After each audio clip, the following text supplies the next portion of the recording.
I have another video for you. This one here is, as you guys know, Republicans have been really pushing this pedophile, progressives as pedophiles, right?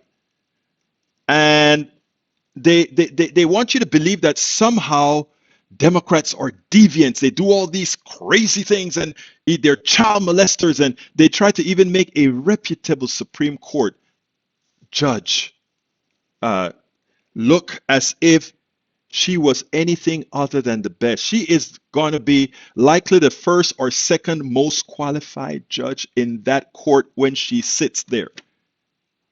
Don't listen to me. Look it up. Yet, they put the pedophile stuff on her and all these other things, right? Now, let's show you what Chris Hayes did. Because this is why I love Chris Hayes. He breaks things down so often just the right way. Check this out. This is QAnon all the way down. Republicans are repurposing old smears to taint Democrats as part of a shadowy cabal of child sex abusers. And again, what's so disgusting and gross about this is that, of course, child sexual abuse is an extremely real problem. Shockingly ubiquitous, in fact, everywhere throughout society, in all kinds of institutions across the political and cultural spectrum, liberal, conservative, secular, religious. No one's got a monopoly on it. Like, I don't know, let me think of an example. Like, I don't know, the longest serving Republican Speaker of the House. The fallout keeps growing tonight over the surprise indictment of former House Speaker Dennis Hastert. The allegations that Hastert was willing to pay millions to cover up sexual misconduct with a male student have shocked many, especially in Yorkville, Illinois. That's where Hastert used to coach and teach. A male student when he was a wrestling coach there. It's odd, isn't it? The Republicans never bring up Dennis Hastert, who was accused of child sexual abuse, when they're talking about the apparent cabal of pedophiles in the government.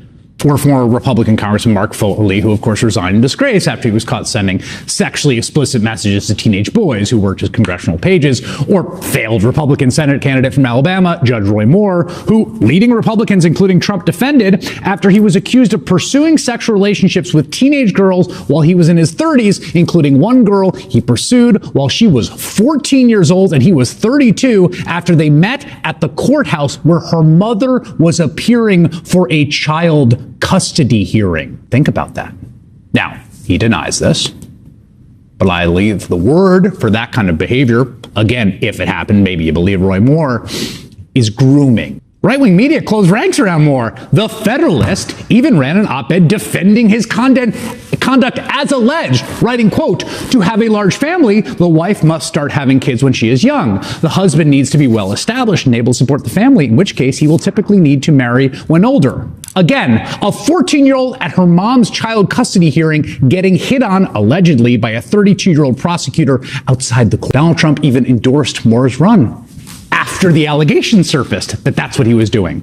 Or, I don't know, here's another example. How about the time that Tucker Carlson decided to defend Warren Jeffs, the fundamentalist cult leader, currently in prison for child rape? Carlson said that he's in prison for his, quote, weird and unpopular beliefs, like the forced marriage of underage girls. He was convicted of 2 counts of felony child sexual assault. Tucker thought that was unjustified. Actually, right now, there's a sitting member of Congress on the House Judiciary Committee, Republican Matt Gaetz, who is reportedly under investigation, federal investigation for sex trafficking an underage girl. That's, again, something he denies and, innocent proved guilty, hasn't even been charged. But again, if you're a party that's super keyed into this, you might be a little worried about that, right? Maybe have a little conversation with him. What's going on there? Oh, yes. And Tennessee Republicans have a bill they advanced today, actually, that would, and I am not making this up, and I didn't believe it when I thought so, but I actually read it through, to eliminate any minimum age requirement for marriage 2022. Right now, it is a minimum of 17 years, and they're going to just get rid of the minimum age. Now, if Democrats did any of these things, like that Tennessee bill, the right would lose its collective mind, and it would call them groomers and pedophiles. But of course, again, this is all bad faith. There's not an actual interest in protecting children here. It's not motivating it, which is part of what makes it so disgusting, because children do need protection. But this is a disgusting and cynical attempt to render the political opposition essentially as hateable as possible, as sort of irredeemably evil, like the worst thing you could be. It's loathsome, and they know what they're doing. And they know what they're doing. So as you can see, what the title that I'm giving this blog, because I put all these short snippets into a blog, is projection, right? Republican, GOP projection. Everything negative that you hear them paste on to Democrats, paste on to progressives. When it's something negative, it's what they are living. It is what they're doing over and over again. And this is just a tip of the iceberg. I could have named at least 20, 30 more Republicans doing these sort of things. And there's a reason why people's like, well, Democrats do these things too. And you know what? They would be right. Democrats do a lot of, bad sexual things and other things. But you know what? They're not, because they don't live by a false morality. A lot of things that they do can be out in the open, and most of them are not going to be going ahead and trying to mess with children and then try to defend messing with children. I always wondered, I'm a man, a lot of men here. What can a man see in an underage girl? What is within your psyche to actually look at it under? I mean, I never forgot when my daughter was growing up and she had all these friends in the home. I would tell her all the time, just because of the neighborhood I lived in. I lived in a mostly Republican neighborhood. I didn't, if my wife wasn't in the home, those girls, my daughter's age, could not be in the home. Not because of anything of me. For me, they were just another one of my daughters. And to this day, quite a few of them consider me daddy. But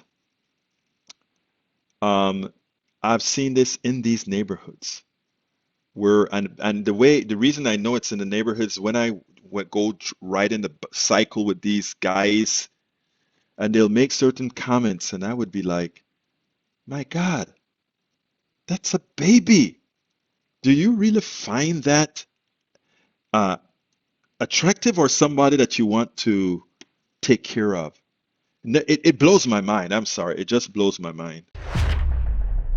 We spend a lot of time deconstructing the news, trying to parse it into a form that everybody can understand. We try to find those little nitpicks where it flies above the fray, etc. If you really like these videos that we do, I want to ask a big favor. Please go ahead. Number one, subscribe to our channel, and number two, please join if you can. Thank you so kindly for watching. Keep watching. Please remember to share. We must populate the entire internet with our progressive message, a message that we know is what most Americans say that they want. So help us, please join.